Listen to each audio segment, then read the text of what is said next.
രാജ്യത്തെ LPG വിതരണത്തിലെ പ്രതിസന്ധി 7 ദിവസത്തിനുള്ളിൽ പരിഹരിക്കുമെന്ന് പ്രധാനമന്ത്രി. 21ാം നൂറ്റാണ്ടിലെ ഏറ്റവും വലിയ ഇന്ധന പ്രതിസന്ധിയെ ഇന്ത്യ മറികടന്നുവെന്നും നരേന്ദ്രമോദി പറഞ്ഞു. ഊർജ്ജ വിതരണ ശൃംഖല കൂടുതൽ ശക്തമാകുന്നതിന്റെ ഭാഗമായി US-ൽ നിന്ന് LPG ഇറക്കുമതി വർദ്ധിപ്പിക്കാൻ ഇന്ത്യ. പ്രധാനമന്ത്രി കഴിഞ്ഞ ദിവസമാണ് രാജ്യത്തെ LPG വിതരണത്തിലെ നിലവിലെ പ്രതിസന്ധി 7 ദിവസത്തിനുള്ളിൽ പരിഹരിക്കുമെന്ന് പറഞ്ഞത്. നിലവിലെ LPG വിതരണ പ്രശ്നം താൽക്കാലികമാണെന്നും ഒരാഴ്ചയ്ക്കുള്ളിൽ തന്നെ അത് പൂർണ്ണമായി പരിഹരിക്കുമെന്നും പ്രധാനമന്ത്രി പറഞ്ഞു. ഇന്ത്യയിൽ ഇനി യൂറിയ ക്ഷാമം ഉണ്ടാകില്ലെന്നും അദ്ദേഹം കൂട്ടിച്ചേർത്തു. പശ്ചിമേഷ്യയിലെ യുദ്ധത്തിന്റെ പ്രത്യാഘാതം കർഷകരെയും ബാധിച്ചെങ്കിലും ഇന്ത്യയുടെ നയതന്ത്ര ബന്ധങ്ങളിലൂടെ ആ വെല്ലുവിളി മറികടക്കാൻ കഴിഞ്ഞതായും അദ്ദേഹം പറഞ്ഞിട്ടുണ്ട്.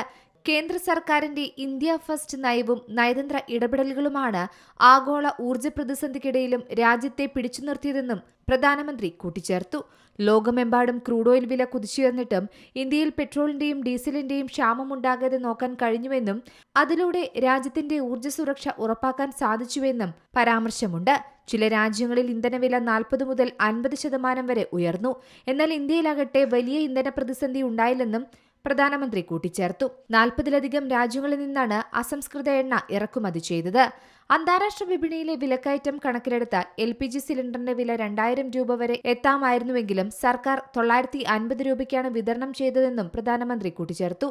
ആഗോള വിതരണ ശൃംഖലയെ പ്രതിസന്ധികൾക്കിടയിലും പാചകവാതക വിതരണം തടസ്സപ്പെടാതിരിക്കാൻ സർക്കാർ ശ്രദ്ധിച്ചു. എന്തായാലും ഇതിനിടയിൽ ഇപ്പോഴിതാ രാജ്യത്തിന്റെ ഊർജ്ജ സുരക്ഷ ഉറപ്പാക്കുന്നതിനും പാചകവാതക വിതരണത്തിൽ ഗൾഫ് രാജ്യങ്ങളെ മാത്രമായി ആശ്രയിക്കുന്നത് കുറയ്ക്കുന്നതിനുമായി ഇന്ത്യ നിർണായക തീരുമാനമെടുത്തിരിക്കുന്നു. അമേരിക്കയിൽ നിന്നുള്ള LPG ഇറക്കുമതി നിലവിൽ ഉള്ളതിനേക്കാൾ ഇരട്ടിയാക്കാൻ പൊതുമേഖലാ എണ്ണ കമ്പനികൾ ആലോചിക്കുന്നതായാണ് റിപ്പോർട്ടുകൾ. നിലവിൽ പ്രതിവർഷം 2.2 മില്യൺ ടൺ LPGയാണ് അമേരിക്കയിൽ നിന്ന് ഇറക്കുമതി ചെയ്യുന്നത്.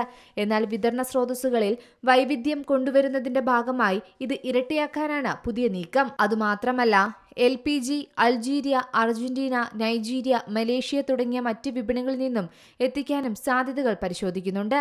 Business desk, Zee Malayalam News. ഏറ്റവും പുതിയ വാർത്തകളും വിശേഷങ്ങളും വിരൽത്തുമ്പിലറിയാൻ സീ മലയാളം ന്യൂസ് എല്ലാ ഡിജിറ്റൽ പ്ലാറ്റ്ഫോമുകളിലും ലഭ്യം.